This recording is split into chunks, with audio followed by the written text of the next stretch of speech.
السلام علیکم دوئم جماعت، کیسے ہیں سب؟ امید ہے آپ خیریت سے ہوں گے۔ یہ ہمارا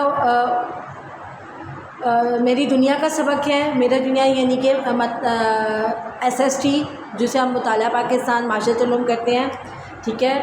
ہاں، کتاب ہماری میری دنیا کی ہے، ٹھیک ہے۔ اور ہم اپنے سبق کا آغاز کرتے ہیں۔ تو دوئم جماعت سبق کا آغاز کرنے سے پہلے ہم آج کی تاریخ دیکھیں گے۔ آج کی تاریخ کیا ہے؟ ہاشم عبداللہ، آپ بتائیں بیٹا مجھے آج کی تاریخ۔ 11 اگست 2025 اور آج کا دن کیا ہے؟ حبیب اللہ، آپ بتائیں۔ پیر، شاباش۔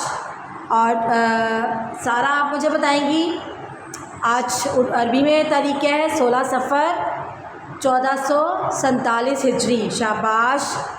اجود، آپ مجھے آج کا دن بتائیں عربی میں۔ یوم الاثنین، شاباش۔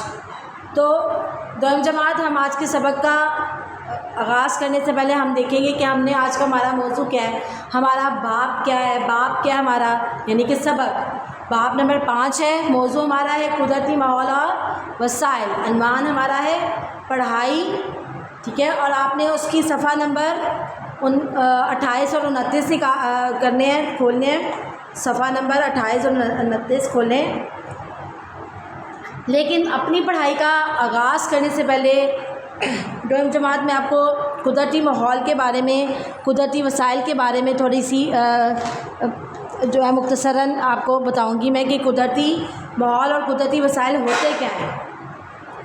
بیٹا قدرتی ماحول جو سے ہوتے ہیں نا، وہ جاندار اور بے جان چیزوں پر مشتمل ہوتے ہیں۔ جاندار چیزیں کون سی ہوتی ہیں؟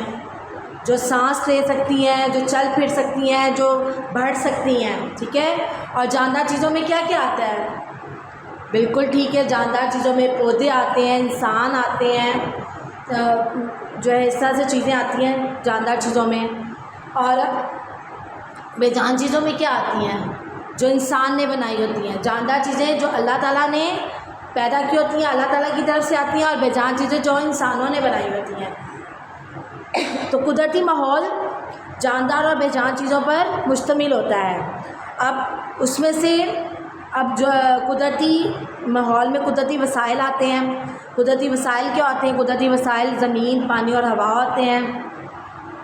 اور قدرتی وسائل سے مراد وہ تمام چیزیں جو قدرتی فطرت کی طرف سے انسان کو بغیر کسی بھی انسانی کوشش کے میسر ہو۔ میسر یعنی کہ موجود ہو، اسے مہیا ہو سکے، یعنی کہ قدرتی فطرت کی طرف سے۔ قدرتی فطرت بتائیں مجھے یہ کیا ہے؟ قدرتی فطرت جو اللہ تعالیٰ نے بنائی ہوتی ہیں، اللہ تعالیٰ کی طرف سے ہمیں عطا ہوتی ہیں، اور اس میں انسان کی کوئی کوشش نہیں ہوتی کہ انسان نے یہ بنائی ہے، یہ ہے۔ ہم اللہ تعالیٰ نے ہمارے لیے پہلے سے ہی جو ہے نا یہ چیزیں بنائی ہیں، کیونکہ اللہ تعالیٰ نے زمین اور آسمان پہلے سے بنائے ہیں، اور اس میں جتنی بھی چیزیں، پانی ہے، دریا ہے، جھیلیں ہیں، بارشیں، یہ سب جو ہے نا اللہ تعالیٰ نے ہمارے لیے پہلے سے بنائے ہوئے ہیں، ٹھیک ہے۔ جنت اور دوزخ، سب سے پہلے جنت میں تھے، حضرت آدم علیہ السلام جنت میں اترے، اور وہاں سارے انہوں نے دیکھے جنت کے نظارے۔ پھر زمین پہ آئے، زمین میں انہوں نے اللہ تعالیٰ نے انہیں زمین میں بھیجا تاکہ وہ اپنی آگے مخلوق کو بڑھا سکیں، آگے آبادی کو بڑھا سکیں، تو ان کی اللہ تعالیٰ کی ہم عبادت کر سکتے ہیں۔ تو سب یہ تو چلے علیحدہ سے ہوگی بات، لیکن میں آپ کو بتانا چاہوں گی کہ اس میں مسائل کیا ہے قدرتی، یہ مسائل میں کیا ہے کہ جس انسان اس سے مختلف مقاصد کے لیے استعمال کرتا ہے، ٹھیک ہے۔ قدرتی وسائل کو انسان اپنے مختلف مقاصد کے لیے استعمال کرتا ہے، جیسے کہ پانی ہے، دریا ہے، جھیلیں ہیں، بارش ہے۔ زمین میں زرخیز زمین میں کاشتکاری یعنی کہ ہریالی، پودے، درخت وغیرہ۔ معدنیات کا عموماً آپ کو نہیں پتہ ہوگا۔ معدنیات جو ہوتی ہے بیٹا ہم لوگ کو یہ زمین سے اللہ تعالیٰ نے زمین میں یہ چھپے ہوئے خزانے، معدنیات کو کہتے ہیں زمین میں چھپے ہوئے خزانے، جیسے سونا، چاندی، لوہا، تیل اور گیس۔ اب جنگلات میں ہم بتائیں گے جنگلات کیا ہوتا ہے۔ جنگلات جنگل کی جمع ہے، جنگلات، ٹھیک ہے۔ جنگل کی جمع جنگلات ہے، اور جنگلات میں سے ہمیں کیا ملتی ہے؟ لکڑی، جڑی بوٹیاں، یہ چیزیں ہمیں مہیا ہوتی ہیں۔ ہوا یہ بھی قدرتی وسائل میں آتا ہے، اس سے ہمیں آکسیجن ملتی ہے، آکسیجن یعنی کہ ہوا سے ہم سانس لے سکتے ہیں۔ سورج کی روشنی شمسی توانائی کے لیے استعمال ہوتی ہے، یعنی کہ سورج کی روشنی سے ہم دن میں بہت سے کام کر سکتے ہیں۔ دن نکلتا ہے سورج کی روشنی میں، ہم وٹامن ڈی بھی لے سکتے ہیں۔ سورج کی روشنی سے انسان کو وٹامن ڈی بھی ملتا ہے، میسر ہوتا ہے۔ اور اگر ہم قدرتی وسائل کے یعنی کہ قدرتی وسائل کا استعمال اچھے طریقے سے کریں گے، یعنی کہ یہ ہماری بقا اور ترقی کے لیے اتنا ضروری ہے کہ ہم اس کا استعمال اگر اچھے طریقے سے کریں گے تو ہمارے لیے یہ ترقی کی ضمانت ہے، ترقی کی علامت ہے۔ اور اگر ہم اس کو ضائع کریں گے تو یہ ہمارے لیے، ہمارے ملک کے لیے، ہمارے لیے بہت سی مشکلات پیدا کر سکتا ہے۔ تو دوم جماعت، اب آپ میری دنیا کا صفحہ نمبر 28 کھولیں گے۔ دوم جماعت آپ نے صفحہ نمبر 28 اور صفحہ نمبر 29 کی ہم پڑھائی کریں گے، اور ہم پڑھائی کا جو ہے آغاز کرتے ہیں۔ ہمارا سبق آپ نے یہ دیکھ لیا ہوگا صفحہ نمبر 27 پہ ہمارا سبق باب نمبر 5 قدرتی ماحول اور وسائل۔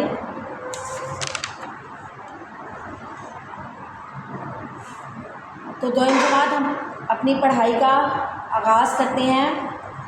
ہمارے ارد گرد بہت سی چیزیں موجود ہیں، ہمارے ارد گرد بہت سی چیزیں موجود ہوتی ہیں جو ہماری زندگی پر اثر انداز ہوتی ہیں۔ اب آپ دیکھو ہماری زندگی میں کتنی ہمارے ارد گرد بہت سی چیزیں، یعنی کہ بہت سی چیزیں آپ ابھی اپنی جماعت میں دیکھ لو، اپنے گھر میں دیکھ لو کہ کیا کیا ہے۔ ہماری چیئرز ہیں، ٹیبل ہیں، کرسیاں ہیں، میز ہیں، کرسیاں میز ہیں، اور کیا ہے، ہمارا بیڈ ہے، ٹی وی ہے، یہ سب چیزیں ہمارے گھر میں موجود ہیں، ہمارے ارد گرد موجود ہیں، پودے ہیں، درخت ہیں، سب کچھ۔ یہ تمام چیزیں مل کر ہمارا ماحول تشکیل دیتی ہیں۔ تشکیل کا کیا ہوگا، یعنی کہ ہمارے ماحول کو بناتی ہیں، یعنی کہ ہمارے منظر کشی کرتی ہیں۔ ہوا جس میں ہم سانس لیتے ہیں، زمین جس پر ہم چلتے ہیں۔ اب ہوا کیا ہے، ہوا کا بھی میں نے آپ کو بتایا کہ قدرتی چیز ہے، اللہ تعالیٰ نے بنائی ہے، ٹھیک ہے۔ اللہ تعالیٰ یعنی ہوا کی مدد سے ہم کیا لیتے ہیں، سانس لیتے ہیں، زمین پر ہم چلتے ہیں۔ اور پھر مٹی، زمین بھی اور ہوا بھی یہ قدرتی ہیں چیزیں ہیں، اور مٹی بھی، مٹی جس میں پودے اگتے ہیں۔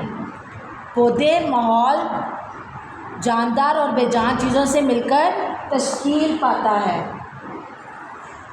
تصویر کو دیکھیے، اب یہ دیکھیں تشکیل پانا، میں نے بھی بتایا کہ وہ بنتی ہیں ماحول جاندار اور بے جان چیزوں سے مل کر، یعنی کہ بنتا ہے۔ اب جیسے یہاں تصویر آپ کو دکھائی گئی ہے کہ تصویر میں آپ دیکھیں گے کہ یہاں کیا کیا ہے۔ اب مجھے کون بتائے گا، ابھی یہاں آپ بتاؤ بیٹا۔ یہ جھولا بنا ہوا ہے، یہ لڑکی ہے، بچے کھیل رہے ہیں، یہاں کتا ہے، پرندے ہیں، یہ چھوٹی سی جھیل بنی ہوئی ہے، پودے ہیں، چٹانیں، پتھر پڑے ہوئے ہیں، اس کو چٹان کہتے ہیں۔ یہ سب کیا ہیں، یہ سب کیا ہے، جاندار اور بے جان چیزیں۔ اب مجھے ذرا یہ بتائیں اس میں جاندار چیزیں کون سی ہیں؟ بالکل، بچے جاندار ہیں، پرندے جاندار ہیں، جو جانور ہے وہ بھی جاندار ہے۔ پانی جاندار ہے؟ نہیں، پانی ویسے قدرتی چیز ہے لیکن یہ جاندار میں نہیں آتی، ٹھیک ہے۔ بے جان چیزیں کون بتائے گا مجھے؟ بالکل جھیل، یہ جھیل تو انسان نہیں، یعنی کہ اللہ تعالیٰ نے قدرتی طور پر تو ہوتی ہے، لیکن کچھ چیزیں جیسے جھیل ہے وہ بھی جو ہے نا یہ بناتے ہیں، کیا کہتے ہیں، اللہ تعالیٰ کی طرف سے کہ کہیں پانی اکٹھا ہو جائے۔ یہ جھولے بنے ہوئے ہیں اور پتھر لگے ہوئے ہیں، یہ سارے کیا ہیں، بے جان چیزیں ہیں۔ آپ کو کچھ جاندار چیزیں جاندار نظر آئیں گے، انسان، جانور، پودے، تصویر میں دکھائی دینے والی کچھ بے جان چیزیں زمین، پانی، ہوا، مٹی، چٹانیں وغیرہ ہیں۔ اب آپ نے یہ دیکھ لیا، اس کا مشاہدہ کیا آپ نے کہ کیا کیا چیزیں ہیں۔ تو دوئم جماعت ہم آگے پڑھیں گے. یہ ابھی مختصر جائزہ آپ نے پڑھا ہوا ہے کہ مختصر جائزہ اپنے ارد گرد دیکھیے اور آپ کتنی جاندار اور بے جان چیزوں کی پہچان کر سکتے ہیں. آپ نے یہ آپ کا ویسے آپ لوگوں نے دیکھنا ہے کہ آپ اپنے ارد گرد کتنی جاندار اور بے جان چیزوں کو پہچان کر سکتے ہیں. ٹھیک ہے, آگے دیکھ لیا آپ سب نے. چلیں اگلا ہے ہمارا قدرتی وسائل. قدرتی وسائل کو ہم پڑھنے سے پہلے میں زاویار سے کہوں گی, زاویار بیٹا آپ مجھے تھوڑا سا بتائیں کہ ہم نے پیچھے کیا پڑھا ہے, پیچھے والے میں کیا پڑھا ہے. بالکل ٹھیک, ہم نے یہ پڑھا ہے, ہم نے قدرتی ماحول کے بارے میں پڑھا ہے کہ قدرتی ماحول کیسے بنتے ہیں, قدرتی ماحول کے کیا اثرات ہوتے ہیں. بالکل قدرتی ماحول ہماری زندگی پہ اثر انداز ہوتے ہیں اور وہ یہ تمام چیزیں جو بے جان اور جاندار چیزیں ہیں ان کو مل کر تشکیل دیتے ہیں, یعنی وہ ماحول تشکیل دیتا ہے. اور جیسے کہ ہوا, زمین, مٹی, پودے, جانور, پانی وغیرہ سب کے ماحول کو بناتے ہیں. آگے ہم پڑھیں گے قدرتی وسائل. قدرتی وسائل وہ چیزیں جو قدرتی طور پر پائی جاتی ہیں اور جنہیں لوگ استعمال کر سکتے ہیں وہ قدرتی وسائل کہلاتی ہیں. وسائل کس کو کہتے ہیں بیٹا؟ وسائل ابھی میں نے آپ کو بتایا تھا, قدرتی فطرت, قدرتی وسائل, قدرتی چیزیں, قدرتی وسائل جس کے ذریعے ہم رہ نہیں سکتے, جس کے بغیر ہم انسان رہ نہیں سکتے. ٹھیک ہے, اور انسان اس کو کیا کرتے ہیں, مختلف مقاصد میں استعمال کرتے ہیں. ٹھیک ہے, اب قدرتی وسائل یعنی کہ اللہ تعالیٰ کی طرف سے بنائی ہوئی چیزیں, وہ چیزیں جو قدرتی طور پر پائی جاتی ہیں جنہیں لوگ استعمال کر سکتے ہیں وہ قدرتی وسائل کہلاتی ہے. قدرتی وسائل ہمارے چاروں طرف پائے جاتے ہیں. کچھ قدرتی وسائل زمین سے حاصل ہوتے ہیں, کچھ پانی, کچھ ہوا سے حاصل ہوتے ہیں. اب بیٹا یہاں ہمیں بتایا گیا کہ قدرتی وسائل ہمارے چاروں طرف پائے جاتے ہیں. چاروں طرف کا مطلب ہوتا ہے کہ چاروں سمتوں میں, یعنی کہ ہم اپنے ارد گرد نظر دوڑائیں گے, ارد گرد آگے پیچھے نظر دوڑائیں گے تو ہمیں پتہ چلے گا کہ یہ قدرتی وسائل ہر جگہ موجود ہیں. جس میں زمین ہے, جس پہ ہم چل رہے ہیں, ہم چلتے ہیں اور زمین سے ہمیں کیا کیا حاصل ہوتا ہے, پودے حاصل ہوتے ہیں. کچھ پانی ہے, پانی سے ہم کیا کرتے ہیں, دریا, نہریں, جھیلیں بنی ہوتی ہیں. ٹھیک ہے, ہوا سے ہمیں آکسیجن ملتی ہے, ہوا میں ہم سانس لے سکتے ہیں. تو بیٹا آپ کو اتنا سمجھ آ گیا ہے. طلحہ آپ مجھے بتاؤ بیٹا اس کے میں ہمیں قدرتی وسائل میں ہم نے کیا پڑھا ہے؟ بالکل ٹھیک, قدرتی وسائل میں ہم نے پڑھا ہے کہ قدرتی طور پر پائے جانے والی چیزیں جنہیں ہم استعمال کرتے ہیں وہ قدرتی وسائل کہلاتے ہیں. اور اس میں کیا ہے, بالکل ٹھیک ہے, قدرتی وسائل ہم زمین سے حاصل کرتے ہیں, پانی سے, کچھ ہوا سے حاصل کرتے ہیں. چلیں اگلا صفحہ نمبر 29. صفحہ نمبر 29 میں آپ یہ تصویریں دیکھ رہے ہوں گے. یہ یہاں کسی آبادی تو نہیں ہے, یہ جیسے کسی جنگل کی تصویر بنی ہوئی ہے. یہ لکڑیاں ہیں, یہ بھی جنگل ہے جہاں پودے ہیں, جنگلات ہیں, اور یہ پتھر ہیں. اب سب سے پہلے ہم قدرتی وسائل میں پڑھیں گے زمین سے حاصل ہونے والے قدرتی وسائل. زمین سے حاصل ہونے والے قدرتی وسائل. ہم زمین پر گھر بناتے ہیں, کیا کرتے ہیں, ہم زمین پر گھر بناتے ہیں. زمین سے کیا کیا ہوتا ہے, ہم زمین پر گھر بناتے ہیں, درخت لگاتے ہیں, فصلیں اگاتے ہیں اور بہت سی اہم چیزیں جیسے کوئلہ, لکڑی, چٹانی پتھر وغیرہ حاصل کرتے ہیں. تو دوئم جماعت یہاں ہم نے زمین سے حاصل ہونے والے قدرتی وسائل کے بارے میں پڑھا ہے کہ جو اللہ تعالیٰ نے ہمارے لیے بنائی ہیں, جو اللہ تعالیٰ نے بغیر انسان کی مشقت کے ہمیں عطا کی ہیں, ہمیں دی ہیں, وہ ہے گھر. اب گھر تو ویسے ہم خود بناتے ہیں لیکن اس پہ جو ہے جتنی بھی چیزیں استعمال ہوتی ہیں وہ بھی کچھ مادی چیزیں ہوتی ہیں, کچھ قدرتی چیزیں ہوتی ہیں.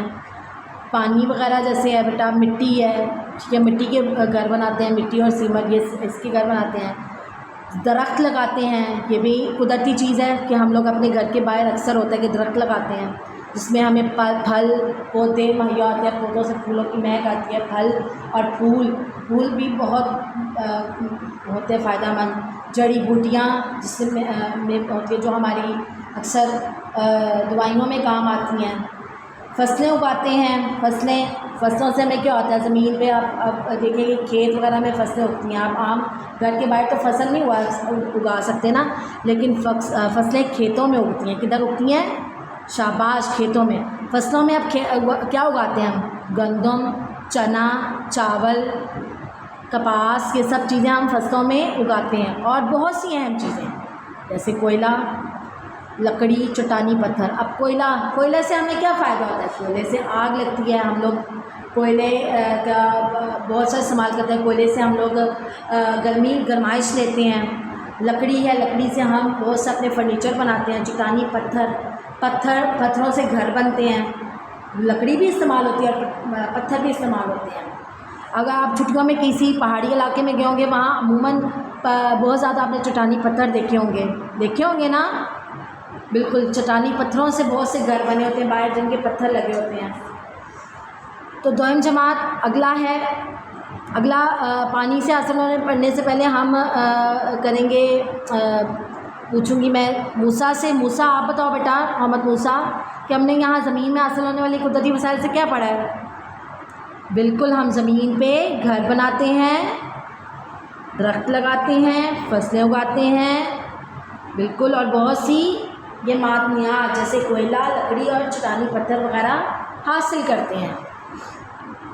اچھا، اب ہم پڑھیں گے پانی سے حاصل ہونے والے وسائل۔ اب پانی سے حاصل ہونے والے وسائل میں آپ نے یہ دیکھ رہے ہوں گے کہ یہ ڈیم بنا ہوا ہے، پانی، اور یہ پانی کے اندر کیا ہے؟ مچھلیوں کو بھی زندہ رہنے کے لیے پانی کی ضرورت ہوتی ہے۔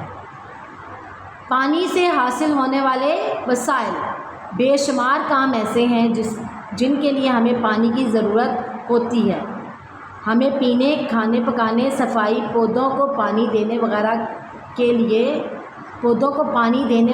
لیے پانی درکار ہوتا ہے، یعنی کہ پانی چاہیے ہوتا ہے، درکار کا مطلب چاہیے۔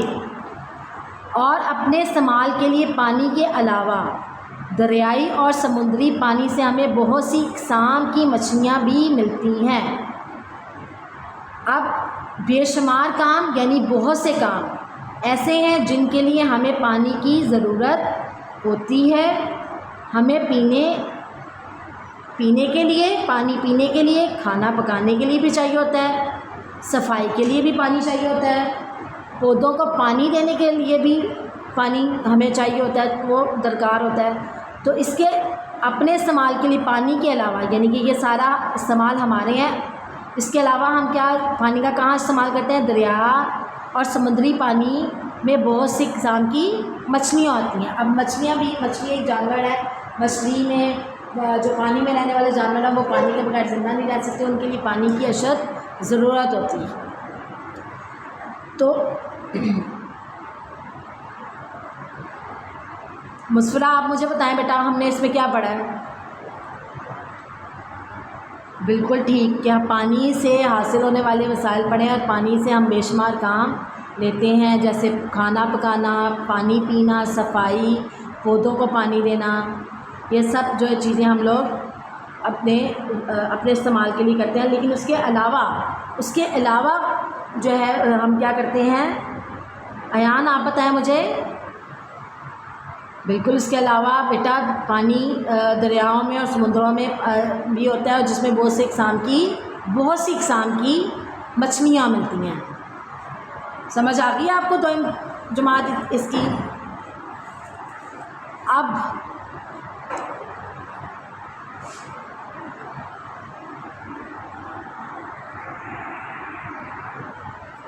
آگے ہے ہوا سے حاصل ہونے والے قدرتی وسائل۔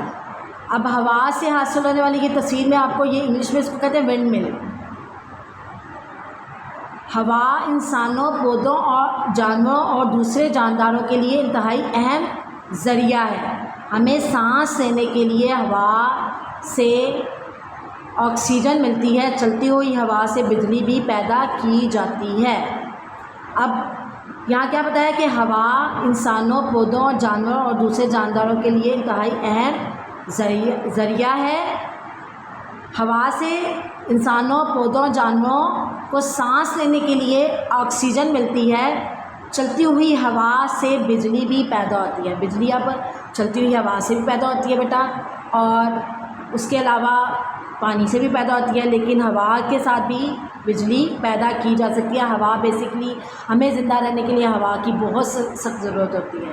ٹھیک ہے، پانی کی بھی ضرورت ہوتی ہے، ہوا کی بھی ضرورت ہوتی ہے، کیونکہ ظاہری بات ہے آکسیجن نہیں ہوگی تو ہمیں سانس نہیں آئے گا، اور اس طرح سے پھر ہم رہ نہیں سکتے اس کے بغیر. تو حمزہ آپ مجھے بیٹا بتاؤ کہ یہ ہم نے یہ کیا پڑھا ہے ہوا سے حاصل ہونے والی قدرتی وسائل میں؟ جی بالکل ٹھیک. ہوا سے انسان، پودے، جانوروں اور دوسرے جانداروں کے لیے انتہائی اہم ذریعہ ہے. اس سے ہم کیا لیتے ہیں؟ سانس لیتے ہیں. اور سانس کہاں سے آتے ہیں؟ آکسیجن سے. آکسیجن کے ذریعے ہم اپنے سانس لیتے ہیں. تو دوئم جماعت، یہ آپ کا سبق آج کا ہم نے یہ پڑھائی کی ہے. امید ہے آپ کو یہ سبق اپنا جو ہے اپنے دھیان سے سنا ہوگا، دھیان سے سمجھا ہوگا. تو ہم اپنے آپ کی دوئم جماعت گھر کا کام ہے آپ کا باب نمبر 5 کی پڑھائی ہے، صفحہ نمبر 2829 کی. اس کے علاوہ آپ نے اپنے ارد گرد اپنے ماحول کے جو ہے نا دیکھ کے جو ہے نا نشاندہی کرنی، کون کون سی چیزیں جاندار اور بے جاندار آپ کے ارد گرد موجود ہیں. تو کل تک کے لیے اللہ حافظ. اپنا بہت سا خیال رکھیے گا.